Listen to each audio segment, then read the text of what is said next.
Hello everyone, আসসালামু আলাইকুম। Welcome back to my mini blog. তো আমি আজকে চলে গিয়েছিলাম নার্সারিতে, যেহেতু আমার ছোটোখাটো একটা ছাদ বাগান আছে। মূলত আমি নার্সারিতে গেলে আমার মাথা একদমই কাজ করে না। আমার মনে হয় কোনটা রেখে কোনটা নিব, কারণ নার্সারিতে ফুলের আইটেমগুলো আমার সব থেকে বেশি ভালো লাগে। তোমরা কারা আমার মতো এরকম নার্সারিতে গেলে পাগল হয়ে যাও? প্রায় আমার মনে হচ্ছিল আমি এখান থেকে প্রত্যেকটা গাছ কিনে নিয়ে যাই। আর এখানে কিন্তু এ টু জেড আইটেম পাওয়া যায়, আর এটা কিন্তু আমাদের বাসার পাশেই নার্সারিগুলো। আর যেহেতু এখন শীতের সিজন, এখন কিন্তু ফুলের সংখ্যাটাও অনেক বেশি। তো ছাদের জন্য আমি মূলত গিয়েছিলাম বেগুন গাছ কিনতে, আর হচ্ছে তোমার ফুলের চারা কিনতে।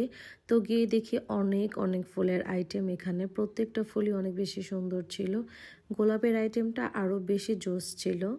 আমার ছাদ যেহেতু অনেক ছোট, আমি অলরেডি অনেক গাছ কিনে নিয়ে গেছি এখান থেকে। তোমরা হয়তো দেখতে পারবা, আমার ফেসবুকে ছবি আছে, চন্দ্রমল্লিকার আইটেম আছে 3 থেকে 4টা। আবার এখানে এসে আমার সেই চন্দ্রমল্লিকাই পছন্দ হয়ে যায়। গাছ লাগাতে লাগাতে এখন আমার ছাদে একটু জায়গা নেই, তবুও আমার ইচ্ছা করে এখান থেকে আরও কিছু ফুলের আইটেম নিয়ে ছাদে লাগায় রাখি। কিন্তু কিছু করার নেই, আমি আজকে ফুলের আইটেম নিতে পারবো না একদমই, কারণ আমার ছাদে অলরেডি 3-4 রকমের ফুল আছে। তো আমি যেটা কাজের জন্য এসেছি ওইটা করেই কিন্তু চলে যাব। এই ছোট ছোট ফুলের গাছগুলোর কিন্তু অনেক বেশি দাম ছিল, প্রত্যেকটা চারায় প্রায় 200 করে ছিল।